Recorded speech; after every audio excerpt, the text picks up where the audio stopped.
You pull up to the pump, you tap your card, and you watch the numbers spin like a broken slot machine.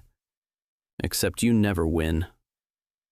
Last year, the average American driver spent over $3,000 just on gas. Not the car payment, not insurance, just fuel. And here's what nobody talks about. That's not even the real cost. When gas prices rise, everything rises. Your groceries, your deliveries, your morning coffee. The entire economy is wired to the price of oil, and most of us have no idea how deep that wire goes. Today, we're pulling it apart. Global oil markets, geopolitics, hidden taxes, and the companies making billions while you wince at the pump. And at the end, one move most drivers completely ignore that can actually cut your exposure. The hidden layers in every gallon. The price of gasoline is built in layers. At the bottom is crude oil, the raw stuff pulled from the ground, making up roughly 50 to 60% of what you pay. And crude is priced on a global market you have zero control over. That market is largely controlled by OPEC+, a cartel that literally votes on how much oil the world gets. Less supply, higher prices. It's that simple and that absurd. In 2022, when Russia invaded Ukraine and Western nations sanctioned Russian oil, OPEC+ cut production instead of filling the gap. Prices hit $5 a gallon in the US, not because of a shortage, but because of a decision made in a meeting room in Riyadh. Then comes refining, distribution, pipeline companies, and truckers. 4 or 5 industries stacked on top of crude, none of them working for free. Every time fuel changes hands, someone takes a cut. And then there's the layer most people forget: taxes. The U.S. federal excise tax sits at 18.4 cents per gallon. California stacks another 68 cents on top. In the UK, fuel duty plus VAT accounts for nearly half the retail price of petrol. When crude prices fall, governments have quietly raised fuel taxes to make up the difference. You got cheaper oil. The government pocketed the saving. You barely noticed.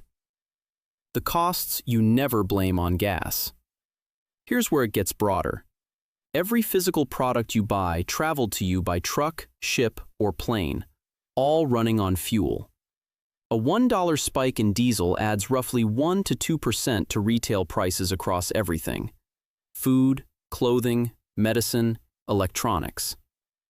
Your morning coffee alone crosses an ocean, gets trucked to a roaster, then trucked again to your cafe. Every leg of that journey is fuel dependent. Then there's commuting. The average American commuter drives about 27 miles each way. At $3.50 a gallon, that's roughly $125 a month just getting to work. 2 working adults in a car-dependent suburb? Easily $300 to $400 a month, a mortgage payment in some parts of the country. The true cost of high gas prices isn't just at the pump. It's compressed across your grocery bill, your delivery fees, and your paycheck, all at once. Who's actually winning? In 2022, ExxonMobil, Shell, BP, Chevron, and Total Energies posted a combined $200 billion in profit, more than double the prior year, same infrastructure. How? Because when crude hits $100, every barrel already in the ground becomes worth $100, even if extraction only cost $20. That's a windfall, and there's very little stopping it. Commodity traders like Vitol and Glencore profit from volatility itself.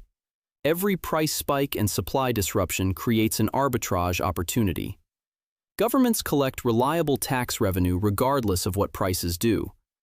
High gas prices aren't a market failure. They're the market working exactly as designed, concentrating value at the top while distributing the cost across hundreds of millions of consumers who have almost no alternatives. The one move most drivers ignore. It's not buying an EV, though that helps long term. It's stacking fuel reward programs with credit card cash back. Grocery loyalty programs at chains like Kroger, Safeway, Shell, and BP convert your existing grocery spending into 20 to 50 cents off per gallon. Stack a credit card that gives 3 to 5% back on gas purchases, and you're looking at 60 to 80 cents in effective savings per gallon, close to a 20% reduction in fuel costs without changing a single behavior. It won't stop OPEC from cutting production, but in a system designed to extract value from you at every turn, finding the cracks is how you play back. Subscribe for more. Next week, why your grocery bill keeps climbing even when inflation is supposedly under control. That one's even messier.